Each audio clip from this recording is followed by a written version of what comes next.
Ang ganda na naman ng daloy ng tubig dito. Oh, katatapos lang nilang kumain. Busog na busog sila. So halos di nila maubos yung pagkain. Oh. Pangalawang bigay ko na yan. So din, maganda na naman ang pag-swimmingan nila. So ganyan. So dito may mga nangingitlog na. So ito, 3 piraso dyan. Tapos dito sa kabila may naglilimlim. So bumaba lang para kumain. So ayan ang kanyang nililimliman. So ilang piraso kaya to? 1, 2, 3, 4, 5, 6, 7, 8, 9, 10. So 10 piraso. So ito kaya 10 piraso lang yan. Binawasan na namin yan. So 10 lang talaga tinira namin kasi niluto namin yung iba kasi pag sobrang daming namin pinapisaan na naman baka ma-short na naman sila sa feeds. So yung kaya lang namin ibigay yung feeds mga 10 piraso sa isang inahin, pwede na yan. So kung dito 10 piraso lang din dito, 10 piraso yung sobra pwede nang iluto. So 20 na piraso sila. So okay na yun. Pang sarili lang naman eh, pang sariling konsumo. So yung dito kasi pinag-e-experimentuhan ko pa siya na i-document, kumbaga ito pinag-e-experimentuhan ko pa siya na kuan. So ito 1 month nila ngayon. So hinahaluan ko na siya ng maraming feeds, tapos may darak at saka dahon. So mas lamang pa rin yung feeds, mas lamang pa rin yung nakahalong feeds dyan kaya para lasang-lasa nila. So ayan, mauubos naman nila yan. Baka mamayang konti lang, wala na yan, pabalik-balikan nila yan. So ganyan lang ako mag-practice. So eto, maluwang naman yung kwan nila. So eto pa. So dito sila naliligo. So eto, napakaluwang, napakaganda ng daloy ng agos. So dito sila naliligo. So ayan o, ang ganda ng bira. So ito pag kuan, ito kasi kahit hukayan ko to, yung tubig pababa pa rin eh. So yung lupa na itatakip pa rin dito.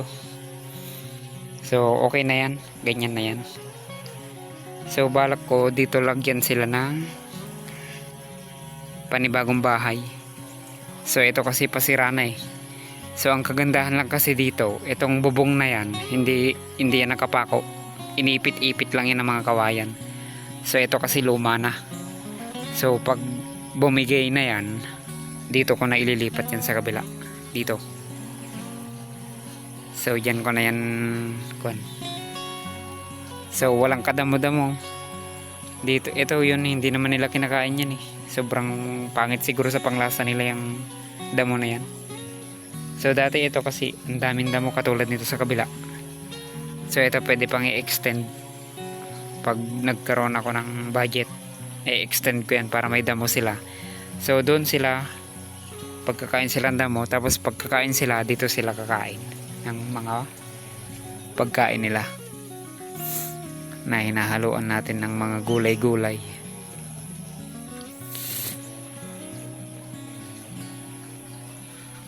So ayan, ang saya nila pag ang linis pati ng mga balahibo nila pag ano, pag malakas ang tubig kasi ligo ng ligo. So ito ang gaganda nila oh.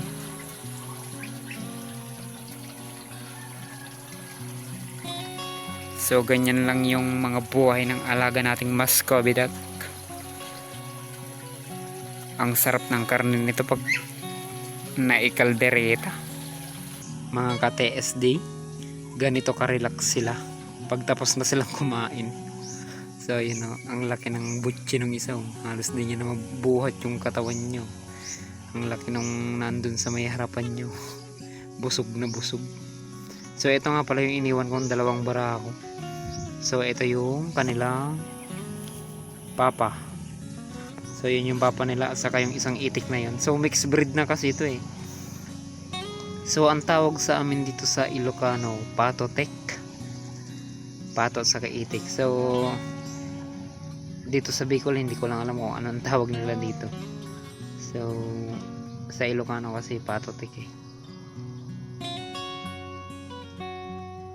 So ayan, ganyan sila ka-relax. So yun, nahiya siyang kumain, umalis. So ayan yung mga babae. So napakaganda nilang tignan. So yan sila. So madalas maliligo to mga to. So bago maalis dito yung tubig, just in case na umaraw ng umaraw, 3 days to bago mawala. So diretso lang yung daloy niyan. So yun, magbe-breeding na naman sila.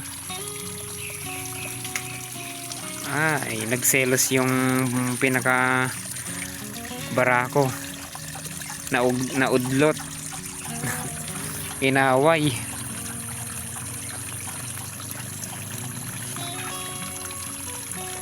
Sige ka, yan pa rin ang boss nyo. So sabi niya, ako pa rin ang hari dito, sabi ng barako.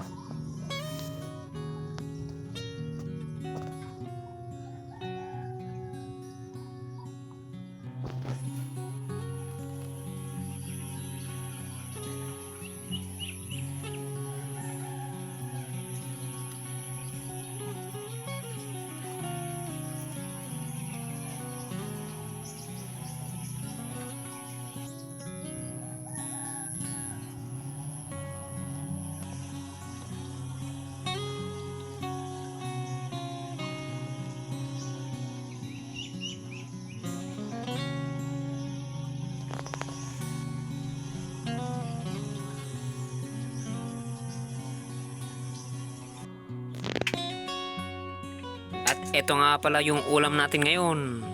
Munggo na may malunggay, na may baboy, na may chicharon. Sarap na naman yan.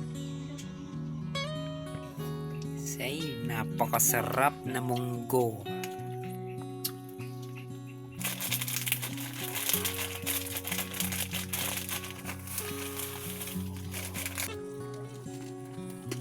Yan na ang chicharon. Sarap.